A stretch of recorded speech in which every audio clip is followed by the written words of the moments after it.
睇起上嚟咧就非常之完善啦嚇。咁我哋依家就講到翻去個結果啦。咁我哋一路 run 原本個計劃就係 run 15日嘅。咁但係咧好奇怪地咧，我哋先講 OpenAI 嘅 ChatGPT 先啦。咁 GPT 咧就 run 緊佢個 GPT-5嘅迷你版本。咁嗰個經濟體咧就非常之保守嘅。大家如果用過 ChatGPT，尤其是係 Copilot 個版本，係非常非常之保守。基本上你問佢一啲比較上嚟講係 edge 啲嘅問題咧，佢都唔答你嗰隻。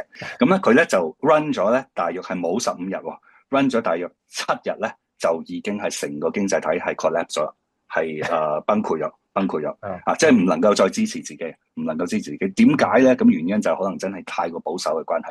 咁但係咧罪案率咧就係得2宗啫，within 嗰7日嘅生存嘅環境入邊。得2宗罪案，咁跟住啦就講一個好消息啦，咁就係咧 Anthropic 嘅 Claude 啦，Claude 嗰度咧就 run 緊Sonnet 啦，Sonnet 大家都如果有用過Anthropic 嘅話咧，都知道佢有幾個唔同嘅版本，咁 Sonnet 係比較上一個係進階嘅版本嘅一個 LLM 語言模型。同樣地啦，有10個 agent，咁就survive 嗰15日啦，咁就完全係15日係完整咁樣係度過到，完整度過到，而且咧係零罪案率啊，咁就非常之好，係啦，非常之好嘅，個個都好守規矩，而個社會咧亦都係進展得非常非常之有秩序。跟住啦，就有一個壞消息喎，有個壞消息。咁個壞消息就係乜咧？就係Grok 啦，就即係而家我哋講緊嘅 X 啦、SpaceX 一系列啦。咁 Grok 咧，佢哋嗰個語言模型，大家都知道佢係點 train 出嚟㗎，就係用 Twitter 前身係 Twitter 啦，用 Twitter 嗰啲咁嘅，即係大家嚟講一句我講一句嗰啲 gossip 啦，OK 嚟到去 train 出嚟嘅。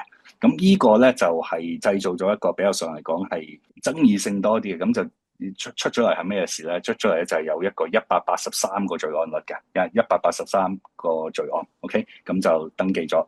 咁咧就同一時間咧就係佢係 extend 咗第4日就成個經濟體係玩完咗啦。即係唔使等到10日或者15日 ，OK， 第4日咧就已經係成個經濟體 collapse 咗。咁跟住咧就依個咧其實咧 Grok 咧都未算最差，係啦 Gemini 咧先至係好奇特地咧係爆升到個罪案率係唔係講緊183個啊，係683個，683個罪案率多咗成4倍幾。非常之意外嘅就係咧，大家都以為，喂佢有成683個罪案啦，咁應該係少過4日啦，生存嘅空間唔好講話15日啦，成個實驗 ，OK， 或者係 Grok 嗰4日就玩完啦。但係咧，好奇怪嘅就係乜嘢？佢係完全冇問題，可以係 last all the way 過到15日，過到15日 last forever 咁多罪案率嘅期間都可以 last forever， 同 Anthropic 嘅 Claude 係睇齊。OK， 完全過到15日之餘咧，個經濟體係非常之蓬勃。